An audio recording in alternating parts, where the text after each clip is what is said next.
اعوذ باللہ من الشیطان الرجیم بسم اللہ الرحمن الرحیم الحمد للہ والصلاة والسلام علی اہلہا الحمد للہ الذی جعلنا من المتمسکین بالقرآن الکریم وبولایت امیر المومنین وائمۃ المعصومین علیہم السلام۔ درود پڑھیں محمد و آل محمد۔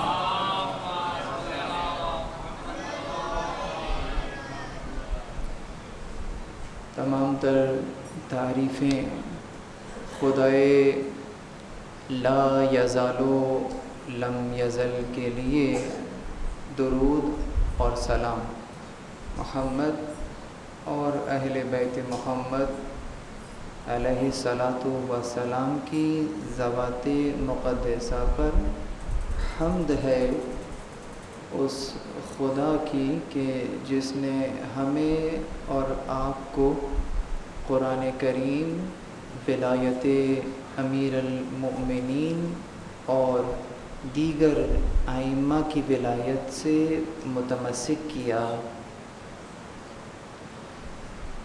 امام جعفر صادق علیہ السلام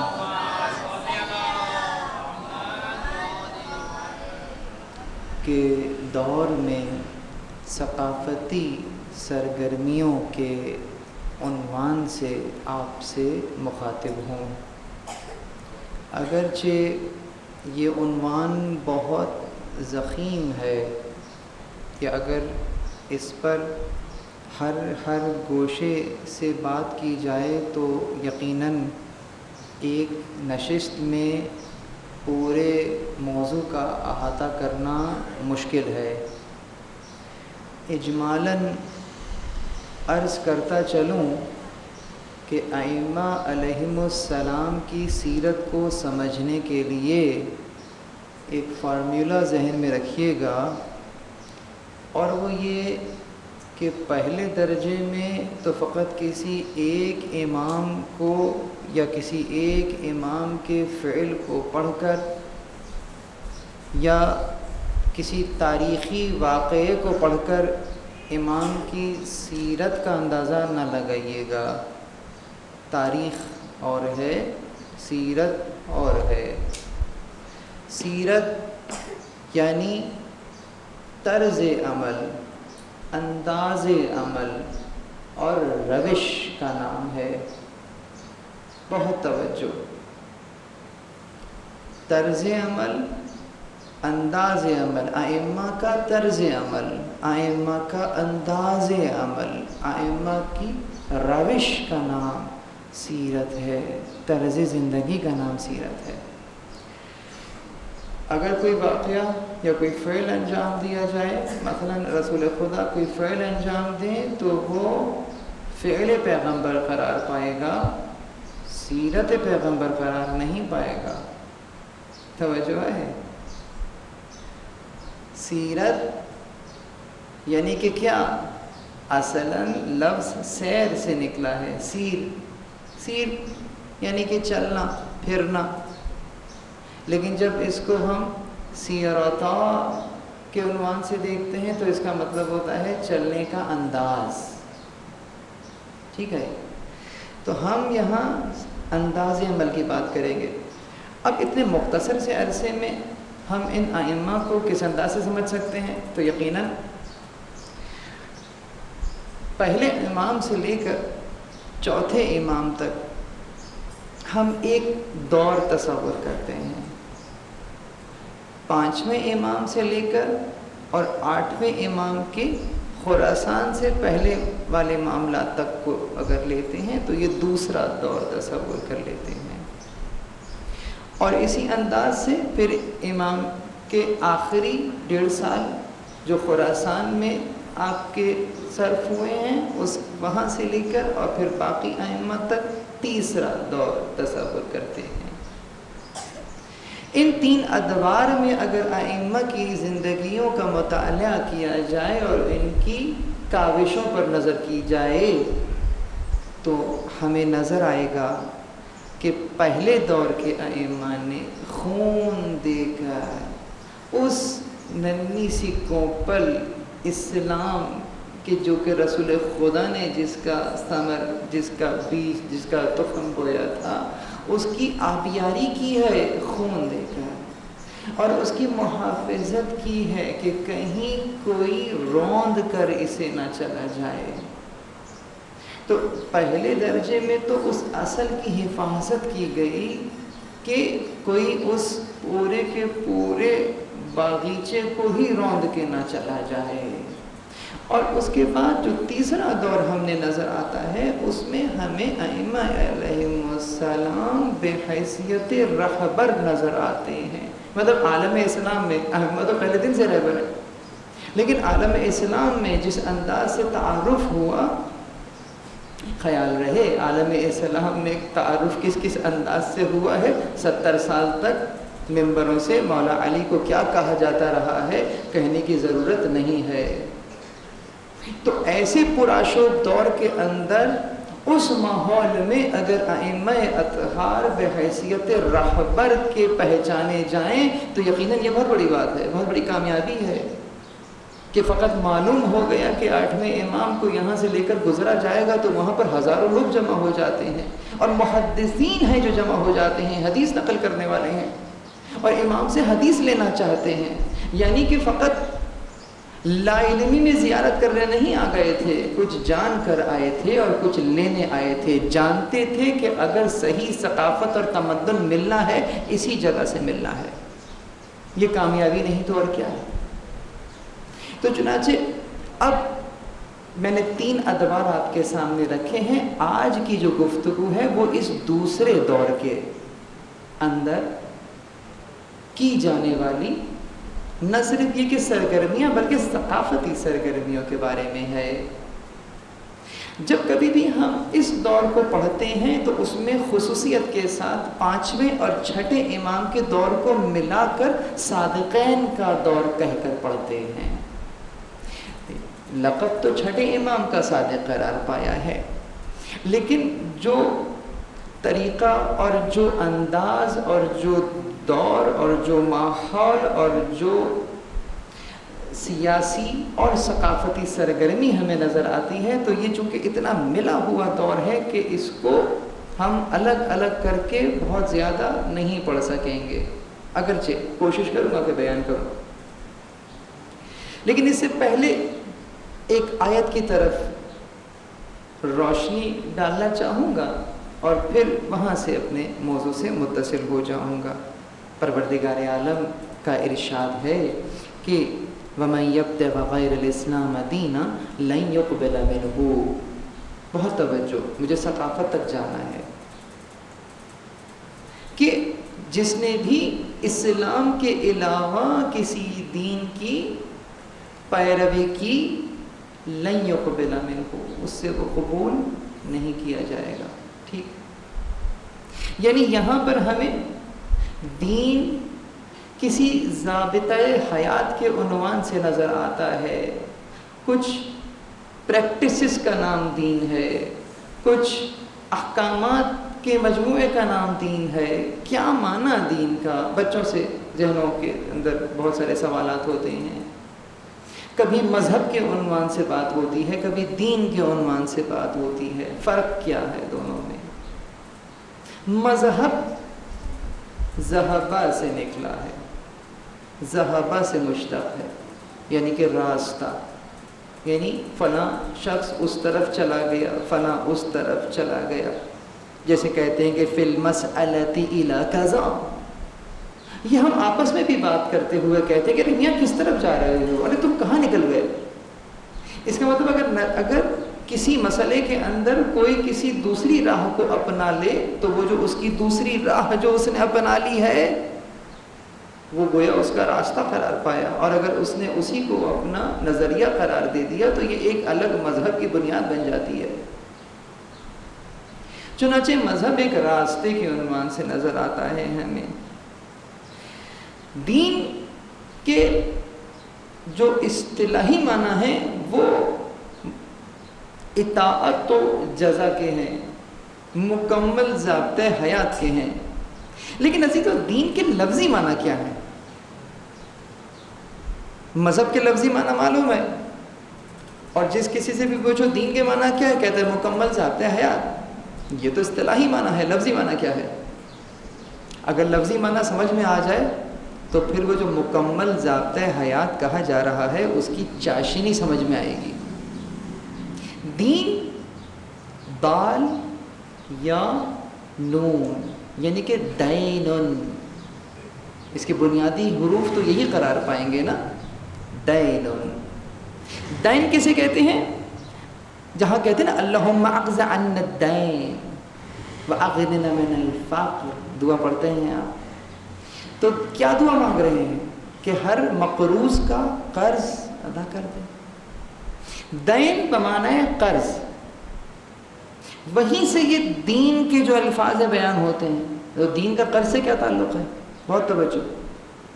میں اور آپ اس جہان میں آئے ہیں اس وجود کو لے کر، ان نعمتوں کو لے کر، ان آنکھوں کو، اس زبان کو، اس کان کو، ان اعضاء و جوارے کو لے کر اس دنیا میں آئے ہیں۔ یہ بتلائیے کہ کیا یہ اعضاء و جوارے آپ نے خدا سے مانگ کر لیے تھے؟ کیا ہم نے خدا سے کہا تھا کہ ہمیں 2 آنکھیں چاہیے اور اس مقام پر چاہیے؟ کیا آپ نے خدا سے کوئی ان نعمتوں کا تقاضا کیا تھا؟ ارے ہم تو جانتے بھی نہیں تھے کہ ہماری ضرورت کیا ہے۔ وہ تھا کہ جو کہ ہماری ضرورت کو ہم سے پہلے جانتا تھا، یعنی کہ خالق اپنی مخلوق کی ضرورت کو خود مخلوق سے بہتر جانتا ہے، تو اس لیے وہ فاعل حکیم ہے، بلا برحکمت اس نے ہمیں وہ تمام کی تمام نعمتیں دی ہیں کہ جس سے آپ اور میں اپنے کمال تک پہنچ سکتے ہیں، اور اپنی زندگی جو کہ زندگی کا ماحصل ہے، یعنی جس کے لیے میں اور آپ اس دنیا میں آئے ہیں، وہ کسب کر سکتے ہیں۔ تو اس نے یہ نعمتیں ہمیں دی ہیں۔ بس اب اتنا بتائیے کہ یہ آنکھ آپ کو کس نے دی ہے؟ پروردگار نے دی ہے۔ یہ زبان آپ کو کس نے دی ہے؟ پروردگار نے دی ہے۔ یہ اعضاء و جوارے کس نے آپ کو دیے ہیں؟ پروردگار نے دیے ہیں۔ کتنے پاک و پاکیزہ اعضاء و جوارے آپ کو دیے ہیں۔ جب آنکھ آپ کو ملی ہے تو کیا گناہ گار آنکھ ملی ہے؟ صاف ستھری آنکھ ملی ہے۔ یہ زبان جو آپ کو ملی ہے کیا جھوٹی زبان ملی ہے؟ نہیں، بہت پاک و پاکیزہ زبان ملی ہے۔ تو یہ جو قرض آپ کو دیا گیا ہے، جب واپس پلٹائیں گے تو کیا اس کو خراب کر کے پلٹائیں گے یا جیسا لیا ہے ویسے ہی پلٹائیں گے؟ یقیناً جیسے اعضاء و جوارے اس نے ہمیں دیے ہیں، یقیناً عقلاً اس بات کی ضرورت ہے کہ جیسا لیا ہے کم از کم حق یہ ہے کہ ویسا ہی واپس کر دو۔ اگرچہ بہتر کیا ہے؟ بہتر یہ ہے کہ سنوار کے واپس کرو، لیکن کم سے کم حق یہ ہے کہ خراب تو نہ کرو۔ تو اب یہ بتائیے کہ جب یہ قرض واپس کیا جائے گا تو اس بات کا کتنا خیال رکھا جائے گا کہ یہ خراب نہ ہونے پائے، یہ آنکھ خراب نہ ہونے پائے، یہ زبان آلودہ نہ ہونے پائے، یہ اعضاء و جوارے کا استعمال کرنا کیسے ہے پروردگار، کہیں تیری معصیت نہ ہو جائے۔ بس اسی کا نام تو مکمل ضابطۂ حیات ہے جو آپ کا اور میرا دین قرار پایا۔ یہ ہے دین کا مفہوم، دین مقروض ہیں آپ اور میں، جتنا شکر کریں کم ہے اس بات پر۔ چنانچہ ہمیں اس عنوان سے کچھ آیات نظر آتی ہیں کہ مثلا اگر میں کہوں ضابطۂ حیات تو آپ کے ذہنوں میں آئے گا کہ یہ تو فقط ایک دین ہے۔ کیا دین کی جمع ممکن ہے؟ کیا ایک سے زیادہ دین ہو سکتے ہیں؟ یقیناً ایسے موقع پہ فوراً زبان پر آیات آتی ہے کہ ان الدین عند اللہ الاسلام، خدا کے نزدیک دین تو فقط اسلام ہے۔ اور یعنی کہ اکثر کہا جاتا ہے کہ مذاہب بہت سے ہو سکتے ہیں، دین بہت سے نہیں ہو سکتے۔ اگرچہ جواب درست ہے لیکن نہیں، مکمل بات نہیں ہے، آدھا سچ ہے۔ اور کبھی کبھی آدھا سچ بہت خطرناک ہوتا ہے، جھوٹ سے زیادہ خطرناک ہوتا ہے۔ خدا کے نزدیک تو دین فقط اسلام ہے، لیکن کیا کریں کہ مخلوق نے اپنے لیے بہت سے دین بنا لیے ہیں۔ تو مخلوق کے نزدیک دیکھا جائے تو بہت سے دین ہو سکتے ہیں، لیکن خدا کے نزدیک سے دیکھا جائے تو دین فقط اسلام ہے۔ اب پوری بات ہو گئی۔ اور اب چلیے قرآن کریم میں کیا یہ موضوع جو میں نے آپ کے سامنے چھیڑا ہے کیا قرآن میں نظر آتا ہے؟ جی ہاں، جب آپ کہتے ہیں کہ لکم دینکم ولی دین، یعنی کہ کیا تمہارے لیے تمہارا دین، میرے لیے میرا دین، دو دین ہو گئے۔ یعنی یقیناً تم بھی کسی دین کے ماننے والے ہو، کسی دین کے پیرو ہو، یہاں تک کہ فرعون نے سورہ غافر آیت نمبر 26 میں کہتا ہے وَقَالَ فِرْعَوْنَ ذَرُونِي يَقْتُلُ مُوسَىٰ وَلَيَدْعُ رَبَّهُ إِنِّي أَخَافُ أَن يُبَدِّلَ دِينَكُمْ۔ کیا کہہ رہا ہے؟ کہہ رہا ہے یقیناً میں فرعون سے ضرور اس کو قتل، میں موسیٰ کو ضرور قتل کروں گا، چاہے اس کا رب بھی اس کے ساتھ آ جائے۔ کیوں؟ اس لیے کہ مجھے خوف ہے کہ وہ تمہارے دین کو بدل نہ دے۔ گویا فرعونیوں کا بھی کوئی دین تھا، اور خود یہ الگ بحث ہے کہ یہ اپنے آپ کو رب کہنے والا رب کیسا ہے جو کہہ رہا ہے مجھے خوف ہے، اپنی زبان سے اقرار کر رہا ہے کہ مجھے خوف ہے کہ کہیں موسیٰ تمہارے دین کو بدل نہ دے۔ یہ جملہ بیان کر رہا ہے کہ تو خدا نہیں ہو سکتا، اس لیے کہ خدا کو تو کوئی خوف نہیں ہوتا۔ دیکھیں کس طریقے سے اقرار جرم کروا رہا ہے پروردگار، یہ فطرت ہے، وہ خود بیان کر رہا ہے۔ گویا فرعون بھی جانتا ہے، فطرت جانتی ہے کہ رب کوئی اور ہے۔ چنانچہ دین جو صحیح معنی میں بیان کیا گیا وہ وہی ہے، ان الدین عند اللہ الاسلام، خدا کے نزدیک فقط اسلام ہے۔ اور سورہ صف کی 6 نمبر کی آیت هو الذی ارسل رسولہ بالہدی والدین الحق، وہ وہی ہے کہ جس نے رسول کو ہدایت اور سچے دین کے ساتھ بھیجا، لدین الحق، ہدایت اور سچے دین کے ساتھ بھیجا، لیظہرہ علی الدین کلہ، تاکہ تمام کے تمام ادیان پر غالب ہو جائے۔ یہ سچے دین کی کوالٹی ہے کہ اس کو منوانا نہیں پڑتا، غالب ہو جاتا ہے۔ اور خدا کی قسم اس وقت دین اسلام کو غلبہ ہے، برہانی غلبہ عطا ہو چکا ہے۔ اسلام کے پاس کوئی ایسا سوال نہیں ہے کہ جس کا جواب نہ ہو، کوئی مسئلہ ایسا نہیں ہے کہ جس کا کوئی حل نہ ہو۔ اسلام اس ضابطۂ حیات کا نام ہے جس میں کوئی بند گلی نہیں ہے۔ آنکھ بند کر کے مان لینا یہ ہمارا شیوا ہی نہیں ہے، یہ تو وہ در ہے کہ ہادیان جب ممبر پر آتے ہیں تو پہلا کام ہی یہی کرتے ہیں، کہتے ہیں سلونی، ارے پوچھو، قبل یفقدونی، اس سے قبل کہ مجھے کھو دو۔ تو چنانچہ یہ جو مکمل ضابطۂ حیات آپ کے اور میرے لیے آیا، اس کے اندر مخلوق نے خرابیاں کی، اور جس دور کے اندر آج ہم بات کرنے لگے ہیں یہ وہی دور ہے، پرآشوب دور ہے۔ تو چنانچہ یہ بتلائیے کہ عقل کا تقاضا کیا ہے کہ اپنی زندگی کو کیسے گزارا جائے۔ یقیناً جس نے نعمت دی ہے اس نعمت کا کم از کم حق یہ ہے کہ نعمت دینے والے کی مخالفت میں استعمال نہ کیا جائے۔ یہ عقلی تقاضا ہے یا نہیں ہے؟ میں کوئی روایت تو نہیں پڑھ رہا، میں کوئی آیت تو نہیں پڑھ رہا، میں ایک عقلی بات کر رہا ہوں کہ جس نے نعمت دی ہے کم سے کم حق یہ ہے کہ اس نعمت کو اس کی مخالفت میں استعمال نہ کیا جائے۔ لیکن اگر ایسی تہذیب اپنا لی جائے، ایسا تمدن اپنا لیا جائے کہ جو کہ خدا کے قوانین سے انحراف رکھتا ہو، تو وہاں آپ کی اور ہماری ذمہ داری ہے کہ اٹھ کھڑے ہوئیں اور امر بالمعروف و نہی عن المنکر کو اپنا وتیرہ بنائیں۔ صادق آل محمد نے یہی کام کیا، اور وہ تہذیب اور وہ تمدن اور وہ ثقافت کہ جو کہ اس دور کے اندر ہم نے دیکھا کہ خراب ہو رہی ہے، ضائع ہو رہی ہے. صادق آل محمد نے نہ صرف یہ کہ اس کو محفوظ کیا، بلکہ اس محافظت کے ساتھ ساتھ جو شیعی تشخص ہے اس کے خد و خال کو بھی واضح کر دیا. یہی کیا بات ہے کہ آپ کا اور میرا مکتب، کہ جو کہ مکتب محمدی ہے، مکتب علوی ہے، مکتب حسینی و حسنی ہے، لیکن آپ اور میں آج اگر پہچانے جا رہے ہیں تو وہ مکتب جعفری سے پہچانے جا رہے ہیں.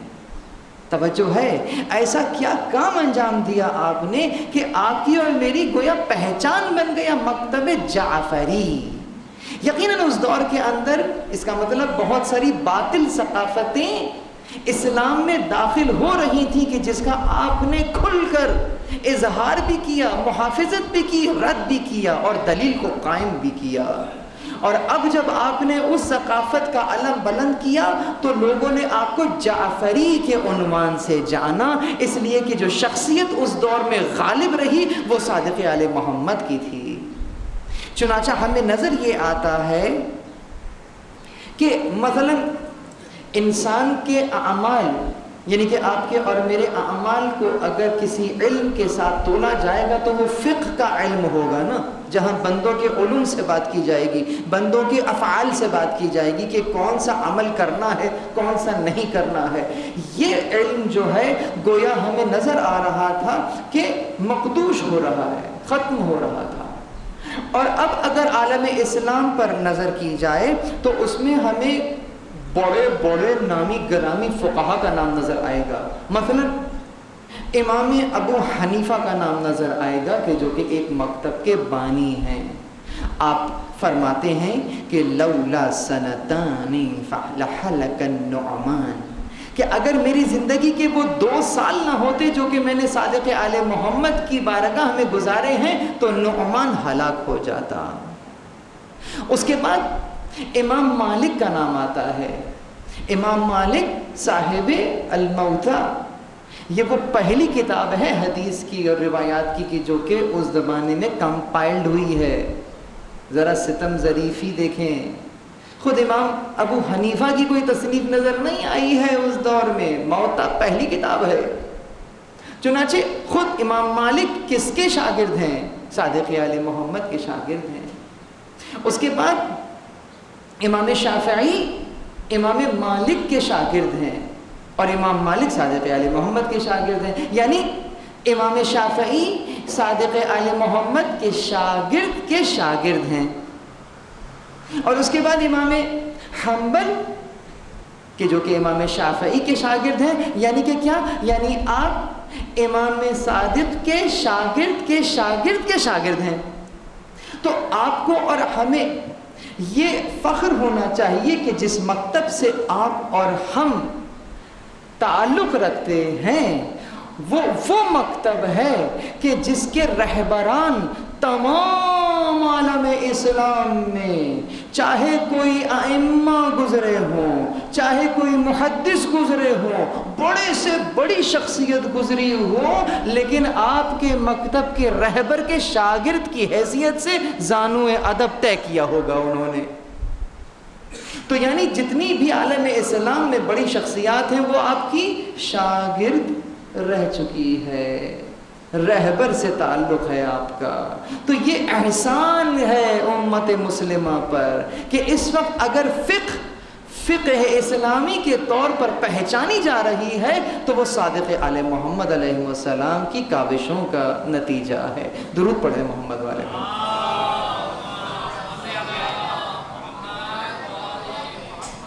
یہ جو عقلی بات میں نے کی ہے، اسی عقل کو عربی زبان میں ثقافہ کہتے ہیں. بہت توجہ، ثقافہ یہی علمی، یعنی کہ اس معاملے میں عقل کیا کہتی ہے. عقل کا تقاضا یہ ہے کہ یہ کام کیا جائے. عقل مندی، دانش مندی، یہ عربی میں ثقافہ کے عنوان سے پہچانی جاتی ہے اور یہیں سے ثقافت وجود میں آتا ہے. یعنی عقلی تقاضا ہے کہ اپنے افعال اور اپنے تمدن اور اپنی تہذیب کا منبع کس کو قرار دیا جانا چاہیے؟ جو کہ سنت رسول اللہ صلی اللہ علیہ وآلہ وسلم ہے۔ چنانچہ جب ہم اسلامی ثقافت کا تذکرہ کرتے ہیں تو ہماری مراد ایسی ثقافت اور تہذیب اور تمدن ہوتی ہے جس کے تمام سر چشمے قرآن کریم و سنت حسنہ سے پھوٹتے ہیں۔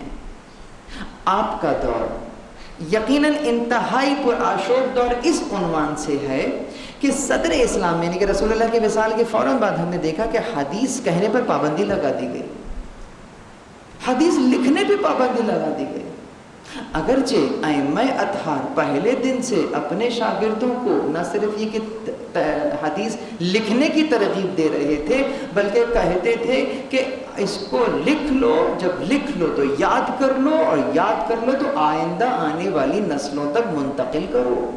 یہ ذمہ داری لگائی آپ نے، لیکن عموماً جو معاشرے کی حکمت عملی رہی وہ یہ رہی کہ یہ لوگ حدیث کو نہیں لکھا کرتے تھے۔ چنانچہ ہمیں تیسری صدی ہجری کے اندر کچھ کتابیں نظر آتی ہیں جو کہ لکھی گئی ہیں، اگرچہ کام دوسری صدی ہجری سے شروع ہو گیا تھا کسی حد تک، لیکن جو واضح نظر آتی ہیں وہ تیسری صدی ہجری تک نظر آ رہی ہیں۔ خود میں نے آپ کے سامنے عرض کیا کہ تاریخی بحث ہے کہ امام ابو حنیفہ نے بھی کوئی اس قسم کا روایات کا مجموعہ ترتیب نہیں دیا، اور موطا جو ہے وہ پہلی کتاب کے ساتھ صورت میں سامنے آ رہی ہے۔ یہ کس وقت کی بات ہے؟ یہ سب ہم اصل شاگرد ہیں امام صادق کے۔ تو چنانچہ جب یہ حدیث لکھنے کا عمل شروع ہوا، اب 200 سال تقریباً گزر گئے ہیں، 150 سال گزر چکا ہے، 150 سال کے بعد یہ عمل شروع ہو رہا ہے، تو ایک مسئلہ ہو گیا، مختلف علوم کا ترجمہ بھی ہونے لگا عربی زبان میں، یونانی فلسفے کا ترجمہ ہو رہا ہے عربی زبان میں، اور اب جناب سمجھا جا رہا ہے اس کو۔ حدیث کہنے پر تو پہلے ہی پابندی تھی، لکھی ہوئی تو تھی نہیں، عوام الناس کے پاس نہیں تھی، لیکن بہرحال ائمہ کے شاگرد کتنے؟ اگر میں کربلا کے بعد کی بات کروں، چوتھے امام کا ایک جملہ ہے کہ مل مکہ والمدینہ 20، مکہ اور مدینہ ملا کر 20 لوگ ہمارے پاس نہیں تھے۔ تو ان کے پاس اگر کوئی مجموعہ ہوا بھی تو کتنا مجموعہ ہوگا؟ مطلب عوام کی سطح پر تو نہیں ہے نا، عوامی سطح کے اوپر لکھی ہوئی کوئی چیزیں اس انداز سے نہیں تھیں۔ اب جب یہ حدیث کہنے کی باری آئی تو مسئلہ یہاں یہ پیش آ گیا کہ جس نے جو سنا تھا وہ بھی بیان کیا، اور جس نے جو نہیں سنا تھا وہ بھی بیان کر دیا۔ اور حد تو یہ ہے کہ حکمرانوں کو جو روایات پسند نہیں آئیں ان پر پابندی لگا دی گئی، جو خود کو پسندیدہ روایات تھیں ان کو خود بڑھا چڑھا کر بیان بھی کر دیا گیا، اور ان اشخاص کے ناموں سے منسوب کر کے بیان کر دیا گیا جو کہا بھی نہیں تھا انہوں نے، اور اس روایات کو نصاب کا حصہ بنایا گیا، بچوں کو یاد کرایا گیا۔ ایک معاشرہ تشکیل پا رہا ہے جھوٹ کے اوپر۔ سمجھے بات کو، امام کا لقب صادق ہے، کیوں؟ معاشرہ تشکیل پا رہا ہے جھوٹ کے اوپر۔ پہچان کیسے ہوگی؟ کہاں سے لینا ہے روایت کو؟ کس سے لینا ہے؟ ادھر سے لینا ہے یا صدق سے لینا ہے؟ تو لقب ہی قرار پا گیا صادق، کہ اگر واقعتاً روایت لینے کا حق ہے تو یہی صادق در ہے، یہاں سے لے لو، ورنہ آپ کے ہمارے تمام ائمہ صادق ہیں، صرف چھٹے امام صادق تو نہیں ہیں۔ لیکن ماحول کیا بن گیا ہے؟ ماحول یہ بن گیا ہے کہ جھوٹی روایات کا سہارا لے کر کچھ نظریات کا پرچار کیا جا رہا ہے، تو گویا نام ہی پڑا صادق، کہ یہ جو کہیں گے صدق کی بنیاد پر کہیں گے۔ چنانچہ آپ کی جو سب سے، اب میرے پاس اتنا وقت نہیں ہے کہ میں بہت طویل گفتگو کروں، تو ثقافتی سرگرمی کے اعتبار سے آپ نے جو پہلا کام کیا وہ یہی ہے، اور وہ کیا؟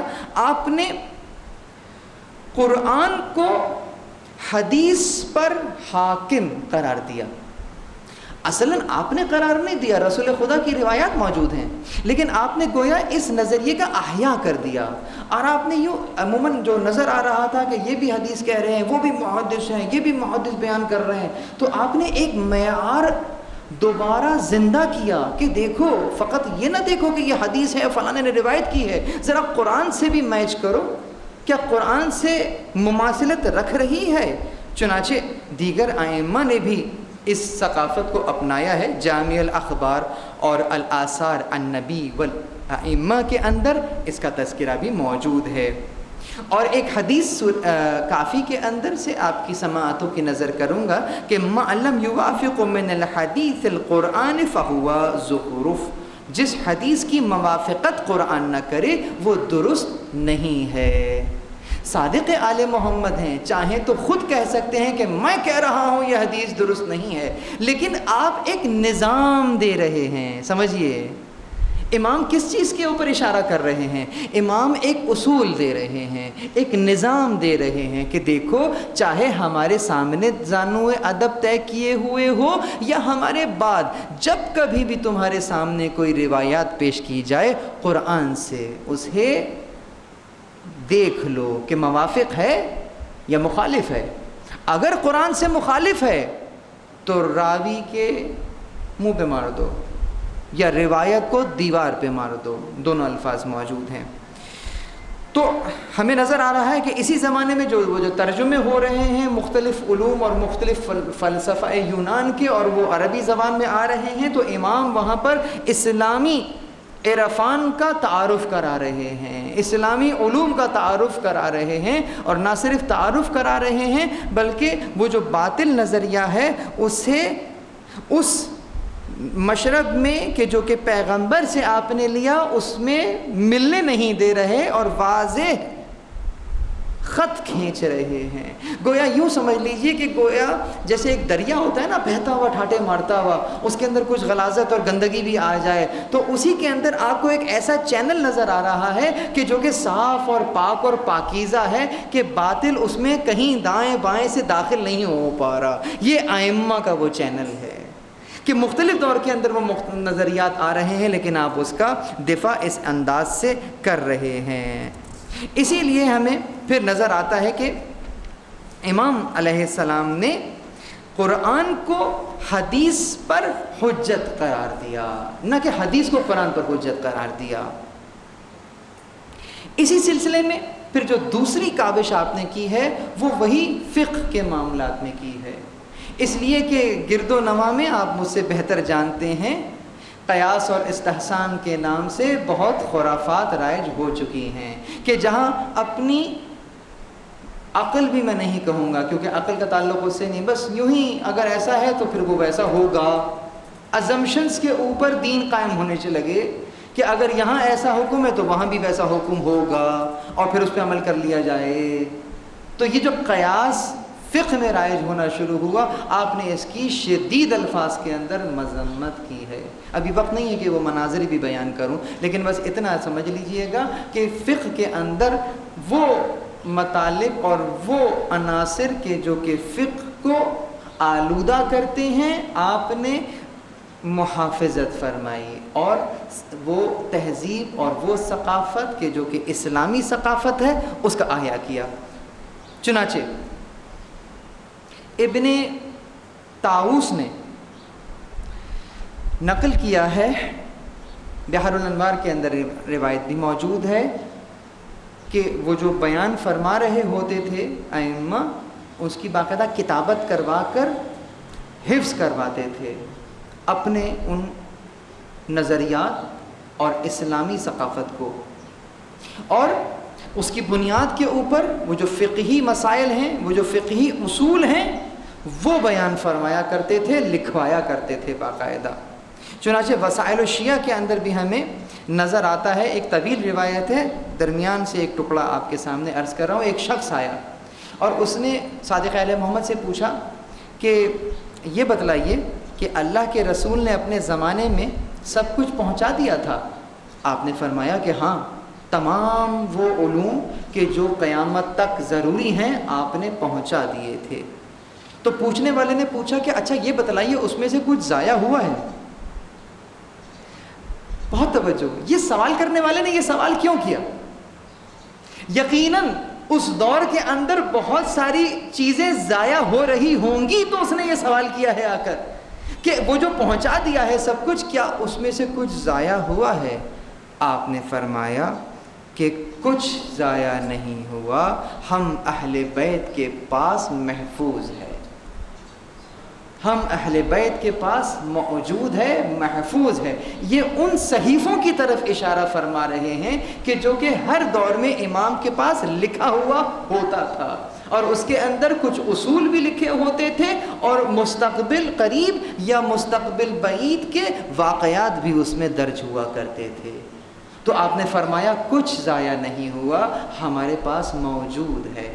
اور بسا اوقات آپ نے ان صحیفوں کی زیارت بھی اپنے شاگردوں کو نہ صرف کروائی ہے بلکہ اس میں سے بہت سی روایات حفظ کروائی ہیں، اور انہیں بھی یہ کہا ہے کہ اپنے پاس بھی انہیں لکھ لو۔ چنانچہ آپ نے جن شاگردوں کو تیار کیا، کیونکہ یقیناً یہ ثقافت محفوظ کیسے کی جائے گی؟ اس ثقافت کو محفوظ کرنے کے دو طریقے ہیں، ایک عملی طریقہ ہے اور ایک نظری طریقہ ہے۔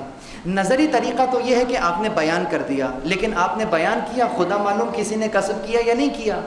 تو پھر دوسرا طریقہ یہ ہے کہ میں کیوں نہ ان نظریات کی بنیاد اور اس ثقافت کی بنیاد پر کچھ لوگوں کی تربیت کروں، اور ایسی تربیت کروں کہ جیسا تربیت کرنے کا حق ہے، اور ان کو معاشرے کے سامنے پیش کر دوں کہ دیکھو ایسے ہوتے ہیں اپنی تہذیب اور تمدن کی حفاظت کرنے والے۔ تو آپ نے باقاعدہ تربیت فرمائی اپنے کچھ خاص شاگردوں کی۔ اچھا، اب آپ سوچیں گے کہ کچھ خاص شاگردوں کی تربیت فرمائی، باقیوں کی نہیں فرمائی۔ یقیناً جب بارش ہوتی ہے تو وہ ہر زمین پر برستی ہے، لیکن سبزہ وہاں اگتا ہے جو زرخیز ہوتا ہے۔ تو صادق آل محمد کے سامنے تو 4000 لوگ بیٹھ کر علم حاصل کر رہے ہیں، لیکن سبزہ کہاں ہوگا ہے؟ توجہ رکھیے، میرا موضوع سیاسی سرگرمی نہیں ہے، ورنہ بیان کرتا۔ کسی نے پوچھ لیا مولا قیام کیوں نہیں کر رہے؟ آپ یہ بھی نہیں کہہ سکتے تھے کہ اگر اتنے ہوں تو قیام کروں گا۔ ایک ریوڑ تھا بھیڑوں کا، اس کی طرف اشارہ کیا کہ اگر اتنے بھی ہوں تو قیام کر لوں۔ راوی نے گنا تو 17 بھیڑیں تھیں۔ 4000 لوگوں میں 17 لوگ نہیں تھے امام کے پاس، یعنی کہ لوگوں کے جنگل میں امام زمانہ اکیلے تھے۔ 148 ہجری میں آپ کی شہادت ہوئی ہے، 148 ہجری کا امام زمانہ لوگوں کے جنگل میں تنہا تھا، اس کو بھی ناصر چاہیے تھے، اتنے نہیں تھے کہ وہ قیام کر لیتا۔ سمجھ رہے ہیں؟ لوگ آتے تھے، مسئلے پوچھتے تھے، چلے جاتے تھے، لیکن امام کے مقصد کا ساتھی کوئی نہیں تھا۔ سمجھ رہے ہیں بات کو؟ 4000 کی تعداد پہ نہ جائیے گا، 17 کو دیکھیے گا کہ وہ 17 ہی ملے تھے خالی۔ آج 1440 ہجری کا بھی امام زمان ناصر ہی تلاش کر رہا ہے نا۔ یقیناً ہماری کوشش ہونی چاہیے کہ کہیں خدا نہ خواستہ ایسا نہ ہو کہ نام تو لے رہے ہیں، درس بھی لے رہے ہیں، آ بھی رہے ہیں، کروڑوں لوگ جمع بھی ہو رہے ہیں، لیکن جب امام نظر کرے تو 313 نظر نہ آئے، فقط اتنے ہی ہو جائیں۔ تو بہرحال جیسے کہ بہرحال اس کی روایت کی اگر ذیل میں جائیں گے تو کچھ اور مطالب بھی ہیں۔ ایک مرتبہ بلند آواز میں درود پڑھ دیجئے۔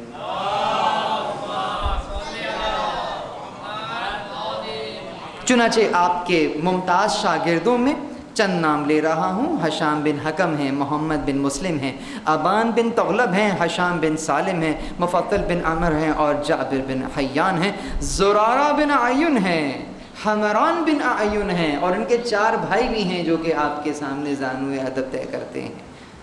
اتنے افراد، یہ وہ لوگ ہیں جو کہ بہت قریبی لوگ ہیں، امام کے شاگرد ہیں۔ چنانچہ اسلامی ثقافت کی ایک بہت ہی دلچسپ اور دلکش جھلک آپ کو دکھلانا چاہوں گا کہ امام نے جب اپنے ان شاگردوں کی اسلامی تمدن اور ثقافت پر تربیت کر دی تو محافظت کیسے کر رہے ہیں، ذرا سماعت فرمائیے گا۔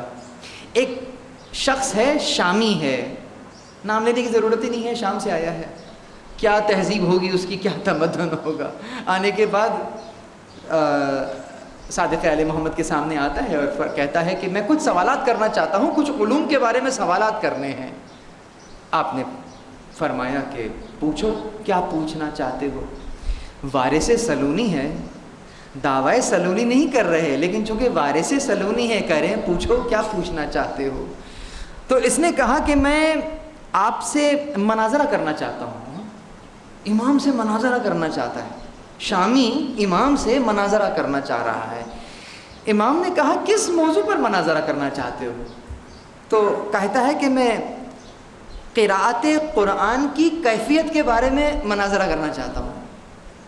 کیا موضوع ہے؟ قراءت قرآن کی کیفیت۔ ثقافت اسلامی ذہن میں رکھیے گا، ثقافتی سرگرمی ہے، آج سیاسی بات نہیں ہو رہی ہے، ثقافت کی بات ہو رہی ہے۔ یعنی کہ قراءت قرآن کی بھی کیفیت ہوتی ہے۔ مجھ جیسے طالب علم کو تو روایت پڑھ کر معلوم ہوا کہ امام کی نظر یہاں پر بھی ہے، یعنی کیفیت کے اوپر بھی ہے کہ صرف قراءت نہیں کرنا، کس کیفیت سے قراءت کر رہے ہو۔ تو چنانچہ ہم نے دیکھا کہ شامی نے یہ پوچھا، آپ نے کہا اچھا حمران ادھر آئیے، سامنے بٹھا دیا، کہا یہ حمران ہیں، ان سے مناظرہ کر لو۔ کہا میں ان سے کیسے مناظرہ کروں؟ کہا یہ ہمارے شاگرد ہیں، جو یہ کہے وہ صادق آل محمد ہم کہہ رہے ہیں، یہ امام کا اعتماد ہے حمران کے اوپر، ایسے ہونے چاہیے شاگرد۔ اور پھر حمران نے ان سے مناظرہ کیا۔ جب مناظرہ ختم ہو گیا تو امام نے پلٹ کر سوال کیا، اے شامی کیا تجھے تیرے جوابات مل گئے؟ تو نے حمران کو کیسا پایا؟ کہا انہوں نے بہت مدلل جواب دیے ہیں، یقیناً قائل ہو گیا، قانع ہو گیا۔ بس اس کے بعد کہا کہ اچھا اب میں عربی ادب کے بارے میں آپ سے سوال کرنا چاہتا ہوں۔ آپ نے کہا نہیں رکو، ابان، یہاں ابان بن تغلب کو بلایا، کہا ان سے بات کرو۔ اچھا امام سامنے بیٹھے ہوئے ہیں، ایک ایک شاگرد کو بلا رہے ہیں، ابان آپ بات کیجئے۔ اب اس نے عربی ادب کے بارے میں ابان سے بات کرنا شروع کی، اور جب تمام کے تمام جوابات لے لیے پھر امام نے وہی سوال اس سے پلٹ کر کیا کہ تم نے ابان کو کیسا پایا؟ کہا بہت مدلل جواب دیے، قائم، یعنی کہ اس کو کہتے ہیں دلیل قائم ہو گئی۔ عربی ادب کے بارے میں جو سوالات اس کے ذہن میں تھے، ابان نے دلیل کو قائم کر دیا۔ پھر اس نے کہا کہ اچھا میں فقہ کے موضوع پر آپ سے بات کرنا چاہتا ہوں۔ امام نے کہا زرارہ بن عیون ادھر آئیے، اور زرارہ بن عیون کو سامنے کر دیا، کہا ان سے بات کرو۔ اور اس نے پھر فقہ کے معاملے میں زرارہ بن عیون آپ کے شاگرد ہیں، 30 سال تک یہ آپ کے اور صادق آل محمد کے در کے شاگرد رہے، اور ایک روایت میں یہ ہے کہ حج کے مسائل تقریباً 30 سال تک فقط حج کے مسائل ان سے پڑھتے رہے، اور یہ کہنے لگے کہ مولا 30 سال ہو گئے حج کے مسئلے ختم نہ ہوا۔ کہا وہ حج کے جو کہ آدم سے بھی پہلے شروع ہوا، تم سمجھتے ہو کہ 30 سال میں تمام مسائل حل کر لو گے؟ اور سنو، جو مسئلہ بھی جاننا چاہو گے یہی وہ در ہے جہاں پر بیان کیا جائے گا، دوسرے دروں سے سوائے گمراہی کے کچھ نہیں ملے گا۔ تو چنانچہ اس عالم کے یہ شاگرد تھے، 30 ایئر کنسسٹنٹ شاگرد ہیں آپ کے۔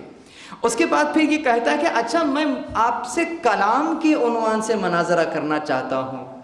آپ نے مومن طاق کو آواز دی، کہا مومن ادھر آؤ اور ان سے مناظرہ کرو۔ تو کلام کے اعتبار سے مومن کو، اچھا یہاں پھر اس کے بعد اس نے جب مومن طاق سے بھی مناظرہ کر لیا، پھر وہی آپ نے سوالات ان سے بالترتیب پوچھے ہیں۔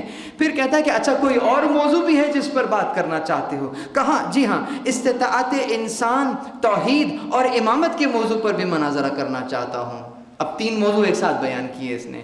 امام نے بھی 3 شاگردوں کو ایک ساتھ ہی بلا لیا۔ آپ نے فرمایا کہ حمزہ طیار، حشام بن سالم، حشام بن حکم ادھر آئیے، تینوں کو بلا لیا، سامنے بٹھا دیا، کہا ان سے مناظرہ کرو۔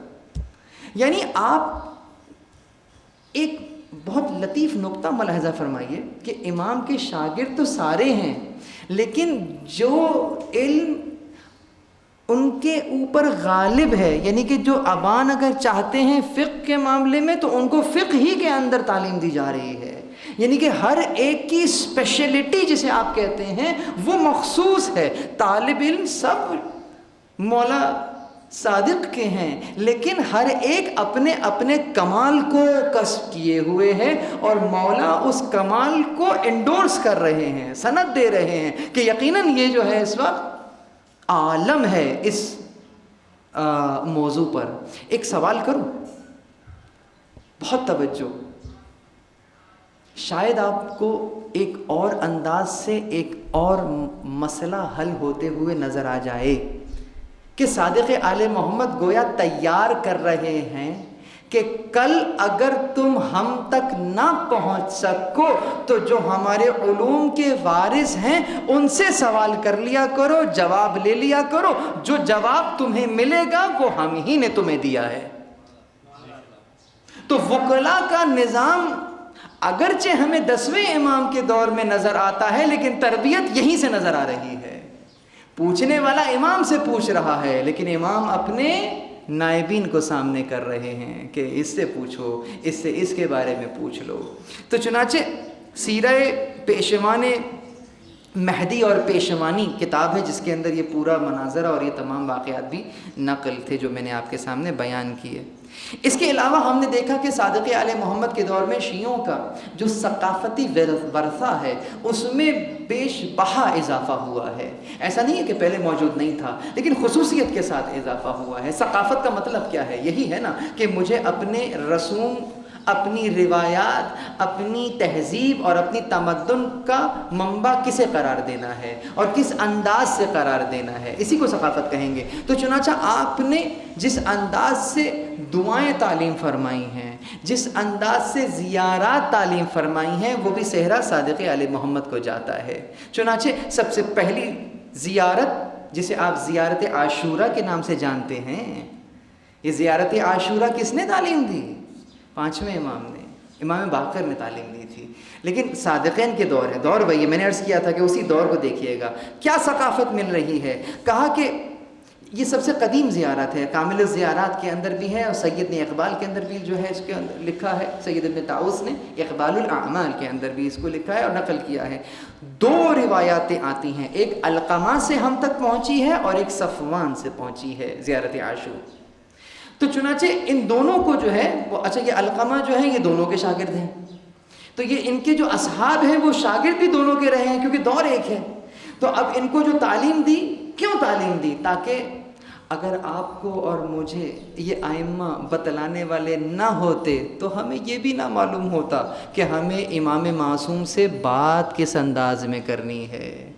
تو گویا یہ ثقافت بھی سکھانے والے صادق آل محمد ہی ہیں کہ اس انداز سے سلام کیا کرو۔ تو چنانچہ ابن قولویہ نے اس کتاب میں زیارت عاشورہ کو امام محمد باقر سے نقل کیا ہے، اور صفوان بن مہران ان کا پورا نام ہے، جو کہ ان کے مشترکہ صحابی بھی ہیں۔ اس کے بعد ایک دعا تعلیم فرمائی ہے آپ نے علقمہ کو۔ علقمہ آپ کے ایک اور شاگرد ہیں، یہ جو عاشور کی زیارت کے بعد آپ دعائے علقمہ پڑھتے ہیں وہ انہی کو تعلیم دی تھی۔ اور اس کے اگر مطالب پر نظر کریں تو آپ کو خدا کی وحدانیت بھی نظر آئے گی، ائمہ کا مقام بھی نظر آئے گا، اور جو سیرت ائمہ پر چلنے کا انداز ہے وہ انداز بھی آپ کو ان دعاؤں پہ نظر اور ان زیارات میں نظر آئے گا کہ جہاں کہا جائے گا قلبی لقلبکم سلم، میرا قلب آپ کے قلب کے ساتھ مل گیا ہے، جڑ گیا ہے، وَأَمْرِي مُتَّبِعٌ، اور میرا امر جو ہے وہ آپ کے امر کے تابع قرار پایا ہے۔ اور نہ صرف یہ کہ امر تابع قرار پایا ہے، فَمَعَكُمْ مَعَكُمْ لَا مَا عَدُوِّكُمْ، بس میں تو آپ کے ساتھ ہوں، آپ کے ساتھ ہوں، نہ کہ آپ کے دشمنوں کے ساتھ۔ یعنی میری ثقافت کس کے ساتھ ہے؟ آپ کے ساتھ ہے، نہ کہ جو دشمن کی تہذیب ہے، نہ کہ جو دشمن کی لیلغار ہے اس کی طرف میں آپ کے ساتھ ہوں۔ تو صادق آل محمد نے زیارت عاشور کے طور پر ایک تو آپ کو عاشور سے جوڑ دیا، یعنی کہ شیعوں کی ثقافت کیا قرار پایا؟ عاشور سے درس لینا۔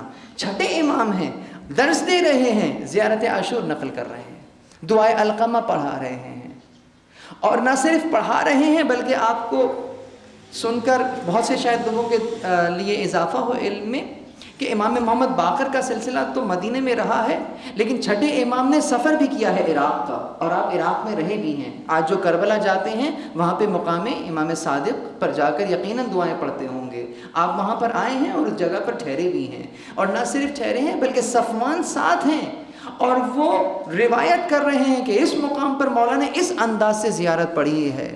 اور ایک روایت اور عرض کروں کہ یقیناً وہ جو نجف کی وہ غریب قبر کہ جو کہ ایک عرصے تک مخفی رہی، پہلا شخص ہے صفوان کہ جس کو معلوم ہوا ہے کہ یہ قبر کس کی ہے، اس لیے کہ جس احترام سے پہلے وادی السلام میں آپ گئے ہیں، آپ نے زیارت پڑھی ہے، یہ کیا ہے؟ یہ ثقافت کی تعلیم ہے نا کہ اس انداز سے زیارت کیا کرو، اس انداز سے سلام پہنچایا کرو۔ تو باقاعدہ آپ صفوان کو لے کر گویا تربیت فرما رہے ہیں۔ اور ایک مقام پر آنے کے بعد آپ گویا جب واپس ہوتے ہیں تو اپنی پیٹھ جو ہے، اپنی پشت اس قبر کو نہیں دکھاتے. تو صفوان ہل کر رہ گیا کہ مولا یہ کس کی قبر ہے، آپ اتنا احترام کر رہے ہیں. تو آپ نے آہستہ سے فرمایا کہ یہ ہمارے جد کی قبر ہے، مولا علی کی قبر ہے. تو کہا اجازت ہے کہ میں اوروں کو بیان کر دوں؟ کہا ہاں صفوان تمہیں اجازت ہے، یعنی کہ آپ پبلک میں نہ بتائیے گا، لیکن جو قریبی ہیں ان کو ہم بتلا دیجئے. تو بہرحال پبلک کو جو ہے وہ تو ہارون کے دور کے اندر پھر معلوم ہوتا ہے، اس کے بعد کی بات ہے. تو چنانچہ اس انداز سے آپ تعلیم دے رہے ہیں. اس کے علاوہ پھر ہمیں آخری بات دعائے احد کی صورت میں جو بیش بہا خزانہ ملا ہے، یعنی کہ ایک تو آپ نے ہاتھ رکھا ہے عاشور پہ، کاش میں اپنے اس مطلب کو سمجھا سکوں.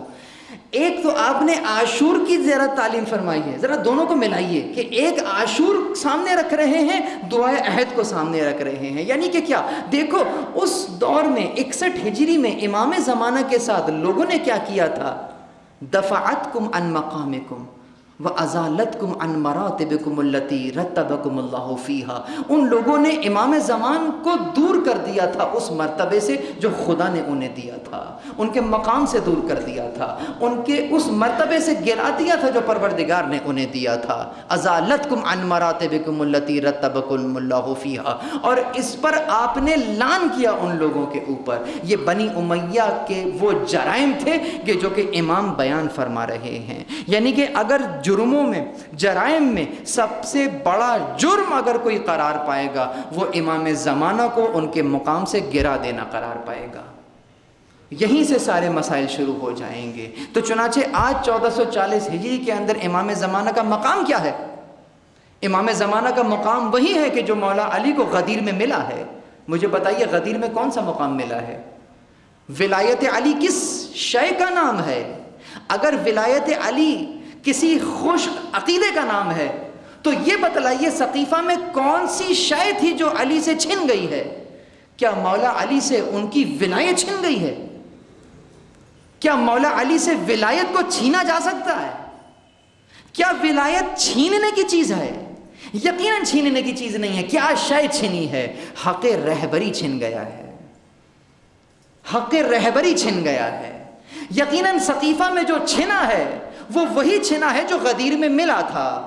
جو 61 ہجری کے اندر جس سے دور کر دیا تھا وہ وہی حق رہبری تھا. آج 1440 ہجری کے اندر امام زمان کا حق کیا ہے؟ وہی حق رہبری، وہی اس پورے لِیُظْہِرَہُ عَلَى الدِّینِ کُلِّہ، پوری گلوب کے اوپر فقط ایک ثقافت کی حکومت اور وہ ہو دین اسلام. یہ حق ہے امام زمانہ کا. عدل و انصاف نافذ کرنا اس زمین پر، یہ حق ہے امام زمان کا. بلکہ یہ حق ہے اس زمین کا کہ اس پر خدا کا قانون نافذ کیا جائے. بہت توجہ عزیزو، بہت توجہ. تو امام زمان 148 ہجری کے امام زمان نے ایک طرف زیارت عاشور کو سامنے رکھا اور ایک طرف دعائے عہد کو سامنے رکھا کہ اپنے زمانے کے امام سے عہد کرو کہ میں آپ کے ساتھ ہوں، میں بیعت کرتا ہوں آپ کی. اور نہ صرف یہ کہ اگر میں آپ کے زمانے میں اگر آپ کو دیکھ لوں اور آپ کی آواز کو سن لوں تو اس وقت آپ کی مدد کروں گا، بلکہ اگر میں اس دنیا میں نہ بھی رہا تو پھر کس عالم میں آپ سے ملوں گا؟ کفنی شاہرن سیفی مجردن وقناتی ملبین دعوت الداعی. کس انداز سے اٹھوں گا؟ کفن میرا کھینچا ہوا ہوگا، تلوار میرے ہاتھ میں ہوگی، نیزہ بلند ہوگا جب پکارنے والا مجھے آواز دے گا. یعنی کہ اتنا متوجہ ہوں میں اپنی پوری زندگی میں کہ اگر موت بھی میرے اور آپ کے درمیان حائل ہو گئی میری توجہ کو نہیں توڑ سکے گی. یہ عہد ہے. کون کہہ رہا ہے؟ چھٹے امام. یعنی آپ کو اور مجھے جو ثقافت دے رہے ہیں وہ ایک طرف کربلا دے رہے ہیں اور ایک طرف ایفائے احد کا بھی درس دے رہے ہیں. چنانچہ وظیفہ دیتا ہوا جا رہا ہوں. ہر روز صبح کی نماز کے بعد اس دعا کی تلاوت کا تاکید کی گئی ہے. 40 روز تک اگر کوئی اس دعا کو پڑھ لیتا ہے تو انشاءاللہ اگر وہ ظہور تک زندہ نہ بھی رہا قبر سے اس کو اٹھا لیا جائے گا اور امام کے لشکر میں شامل کر دیا جائے گا. چنانچہ وقت میرے پاس اب بچا نہیں ہے، یہیں پر میں اپنی گفتگو کو سمیٹتا ہوں کہ یہ جو تہذیب اور تمدن اور ثقافت ائمہ علیہم السلام نے ہمیں دی، جس میں پہلے درجے میں تو قرآن کی تعلیم ہے کہ اپنے اور درمیان میں شخصی مسئلہ ہو یا انفرادی مسئلہ ہو یا اجتماعی مسئلہ ہو، اگر مسائل کو حل کرنا ہے تو قرآن کے ذریعے سے کرنا ہے، قرآن کو سمجھنا ہے ائمہ اور رسول اللہ کی اقوال کی روشنی میں سمجھنا ہے، اپنے نظریے سے، اپنے فکر سے، اپنی رائے کو قرآن کے اوپر نہیں چڑھانا ہے۔ اصلاً تفسیر بھی اسی کا نام ہے۔ تفسیر کا مطلب کیا ہے؟ یعنی کہ القرآن یفسرہ بعضہ بعض، لیکن جو اپنے نظریے کو قرآن کی آیت پر چڑھا دے وہ تفسیر نہیں، وہ تطبیق کہلاتی ہے۔ یا آج جو انتشار ہے وہ اس کی وجہ یہی ہے۔ تو صادق علیہ نے پہلا کام یہ کیا، اس کے بعد پھر آپ نے احادیث کے اس مجموعے کو محفوظ کیا ہے، اپنے شاگردوں کے ذریعے سے لکھوایا ہے، کتابوں میں قلم بند کروایا ہے اور ان کو یہ حکم دیا ہے کہ وہ بیان کریں۔ تو آج 1440 ہجری کے اندر میرا وظیفہ کیا قرار پائے گا؟ یعنی کہ اگر صحیح دین مجھ تک ائمہ کے ذریعے سے پہنچ گیا ہے، اب میری کم سے کم ذمہ داری یہ ہے کہ میں اس کو محفوظ رکھوں اور آئندہ آنے والی نسلوں میں منتقل کروں۔ یہ ذمہ داری لے کر آج میں اس جگہ سے اٹھ رہا ہوں۔ اور اس کے بعد پھر امام نے یقیناً جس انداز سے تربیت فرما کر اس ثقافت کو اس معاشرے میں رائج کیا ہے، آپ کی اور میری ذمہ داری ہے کہ میں اپنے بعد آنے والی اس نسل کی تربیت کروں، امام علی علیہ السلام کی ولایت پر تربیت کروں۔ فقط ایک نعرہ نہ دے دوں، نعرہ ولایت علی ولی اللہ، بہت توجہ، ایک علی ولی اللہ نظام کی حیثیت میں ان بچوں کو دوں تاکہ اس زمین پر علی ولی اللہ نافذ ہو سکے۔ پروردگار سے دعا ہے کہ ہمیں یہ توفیق عنایت فرمائے کہ ہم صادق آل محمد علیہ السلام کی تعلیمات کو کما حق ہو سمجھ سکیں اور ان پر کما حق ہو عمل کرنے کی ہمیں توفیق عنایت فرمائے۔ پروردگار ہماری آنکھوں میں وہ نور عنایت فرما کہ ہم فرزند زہرا، یوسف زہرا، امام زمانہ کی زیارت کر سکیں۔ پروردگار ہمارے اعمال کے ذریعے سے حضرت حجت کے دل کو شاد اور خوشنود فرما۔ پروردگار تجھے واسطہ محمد اور اہل بیت محمد علیہ السلام عزیز علیہ ان تری الخلق ولا تری، ہمارے اوپر بہت گرا ہے کہ ہم مخلوق کو دیکھ لیتے ہیں لیکن یوسف زہرا کو نہیں دیکھ پاتے۔ ہماری آنکھوں پر سے گناہوں کے ان پردوں کو ہٹا دے کہ جو کہ یوسف زہرا کے دیدار میں حائل ہیں۔ پروردگار تجھے واسطہ محمد اور اہل بیت محمد علیہ السلام کا ہمیں ان کے حقیقی ناصروں میں سے قرار دے، ہمیں ان کے حقیقی چاہنے والوں میں سے قرار دے، ہمیں ان کے ہم رکاب رہ کر جہاد کرنے کی توفیق عنایت فرما، اپنے آخری حجت کا جلد ظہور فرما اور ہمیں ان کے اصحاب اور امان میں شمار کر۔ وآخر دعوانا ان الحمد للہ رب العالمین، والسلام علیکم ورحمۃ اللہ وبرکاتہ۔